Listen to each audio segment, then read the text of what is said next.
Hey everyone, Howard here, and welcome to AORUS 101, where we discuss and show everything about PC building and components. If you remember in the last episode, we built an all AMD PC, and today for episode 2, we'll be showing you how to install all the necessary software to get your machine up and running. This tutorial is meant for beginner and intermediate builders, so with that being said, let's get started. So first off, we have to install your operating system of choice. Today we'll be installing Windows 10. You want to make sure you have your Windows 10 ISO downloaded on your USB drive, and you want to make sure you get this file directly from the Microsoft website. Once you have your USB with Windows 10 ISO installed, you're going to plug it into our motherboard and turn on your PC. You'll be greeted with a splash screen, and you'll want to hit the delete key to access the BIOS.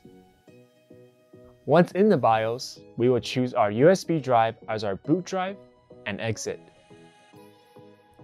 Once in the Windows setup screen, we will want to install Windows to our SSD, which should be the only drive we have installed.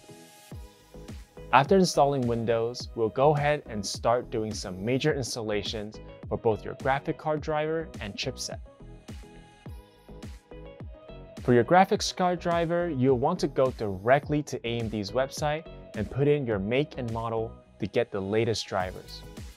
Once installed, you want to download the latest chipset driver from the GIGABYTE product page, and you can install this through the BIOS or use our QFlash Plus method, which we will go over in another episode of AORUS 101. Once you have the most up-to-date drivers, feel free to start installing any games or programs and really customize your new PC. That wraps it up for episode 2 of AORUS 101. If you like the content in this series, make sure you hit the like and subscribe button and stay tuned for more episodes from AORUS.